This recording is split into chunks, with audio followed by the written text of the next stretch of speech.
పోలవరం జిల్లా చింతూరు ఏజెన్సీలో గోదావరి వరద ఉధృతి పెరుగుతోంది. తెలంగాణ, ఒడిశా, ఛత్తీస్గఢ్ రాష్ట్రాల్లో కురుస్తున్న భారీ వర్షాలతో గోదావరి ఉపనదులైన శబరి, సీలేరు నదులు పరవళ్లు తొక్కుతున్నాయి.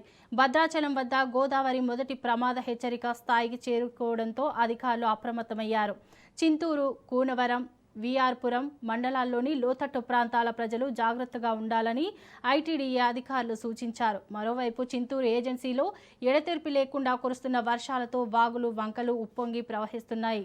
చింతూరు వద్ద శబరి నది జలకలను సంతరించుకోగా, కూనవరం వద్ద శబరి గోదావరి సంగమంలో వరద మట్టం క్రమంగా పెరుగుతోంది. వరద ప్రవాహం పెరుగుతున్న నేపథ్యంలో పాపికొండల యాత్రను అధికారులు తాత్కాలికంగా నిలిపివేశారు. పరిస్థితులను ఎప్పటికప్పుడు పర్యవేక్షిస్తున్న అధికారులు ప్రజలు అప్రమత్తంగా ఉండాలని హెచ్చరిస్తున్నారు.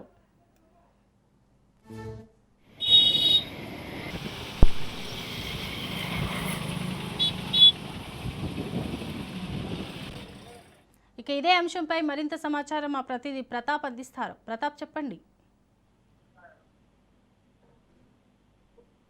హలో ప్రతాప్, చెప్పండి. ప్రభా, భారీ వర్షాలకు ఉప్పొంగుతున్న గోదావరిపై శబరి నదులు ఇప్పటికే ఉప్పొంగుతున్నాయి. ఎగున ఉన్న తెలంగాణ, ఒడిశా, ఛత్తీస్గఢ్ రాష్ట్రాల్లో కురుస్తున్న భారీ వర్షాలకు గోదావరి నదితో పాటు దాని ఉపనదులైన శబరి, సీలేరు ఉధృతంగా ప్రవహిస్తున్నాయి. భద్రాచలం వద్ద గోదావరి నీటి మట్టం మొదటి ప్రమాద హెచ్చరిక స్థాయికి చేరుకోవడంతో పోలవరం జిల్లా చింతూరు ఏజెన్సీలో వరద తీవ్రత చాలా అధికంగా ఉంది. శబరి నది పరవళ్లు తొక్కుతుండగా